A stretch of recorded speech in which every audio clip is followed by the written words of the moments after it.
Coach Fernandez is available for questions. Coach, if you want to start with an opening statement.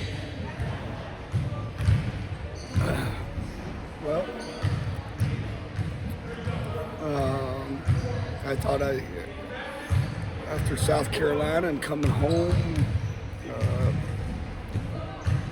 we did what we needed to do. I was happy with how we defended in that first half. And again, a lot of different lineups and a lot of different things in that second half. We got one more game before the holiday break, and we're playing a very, very well-coached, disciplined, talented basketball team on Saturday. So I'm impressed with them on both sides of the ball. We got a very, very good basketball team that has the ability to play long into March and yeah, I mean they're good. They're very good. So we will be tested, and we will have to do a very good job taking care of the basketball, making sure that we do the right things offensively, and then defensively, making sure all our coverages have to be solid, and we're doing a great job on the glass. A team like South Carolina, they're obviously talented, but what's also impressive is their toughness. Is Duke a similar team where you can see the players good, but they have that extra level too? I think Gara's always had her teams play hard, especially on the defensive end. She runs some really, really good stuff offensively as well. A lot of really good actions for her team, and we're going to have to be solid in defending a lot of those actions. What's your relationship with Kara over the years? You know what? More when she was a broadcaster, right?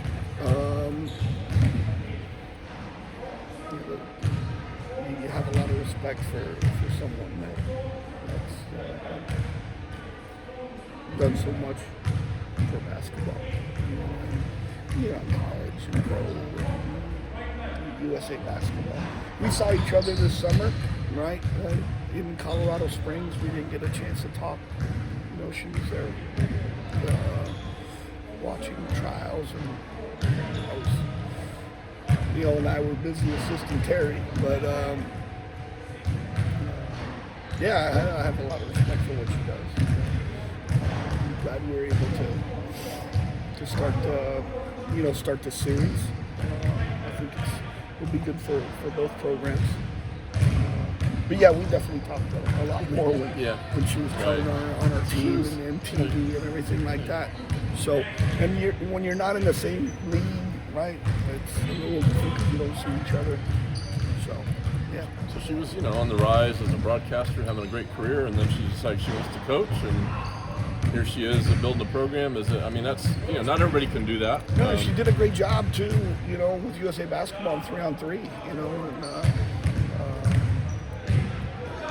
So yeah, making that change to go from broadcasting. But when you do a lot of broadcasting, you go to a lot of practices, and you work with USA basketball, and you go to a lot of shoot-arounds. And actually not a bad training ground right, for a coach. And you play basketball at a high level, right? And she's got a really good staff as well. So yeah, I have a lot of respect for what she's done. What did you think of Laura Putu's performance at South Carolina and her overall season so far? Good. I think she's progressing nicely, right? I just think our perimeter people don't put her in a bad situation on where she should get the ball and where she shouldn't get the ball. But I like how well she's running the floor, and she's getting stuff off the glass and rebounding out of her area. So it's good. What's been the key to that, to her progression, or what do you look for in terms of she's getting it now? What's she doing to do it? It's all about effort and making sure she understands where we need her to be on the floor.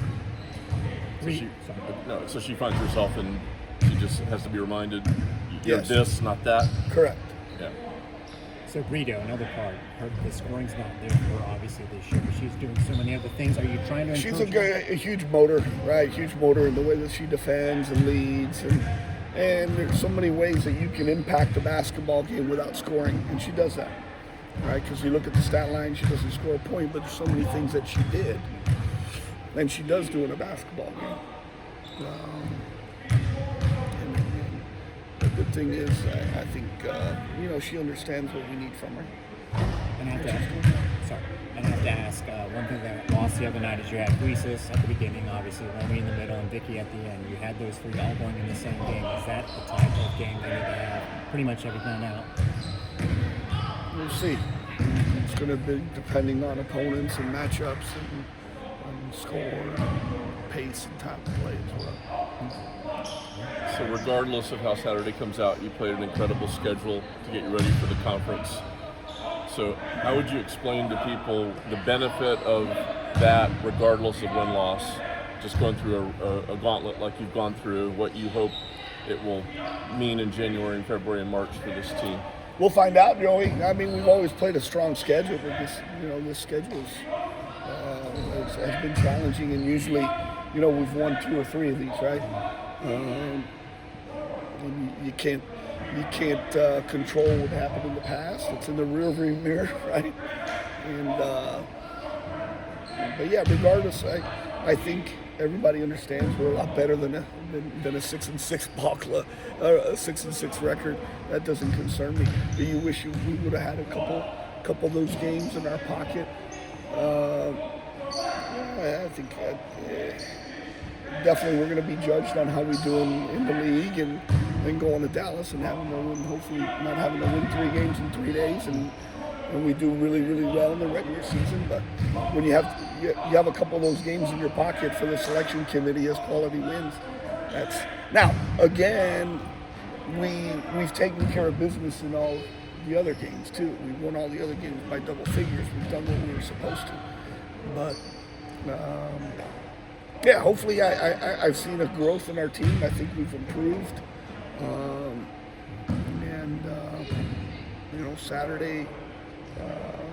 Saturday's another good test and really good opportunity for our players.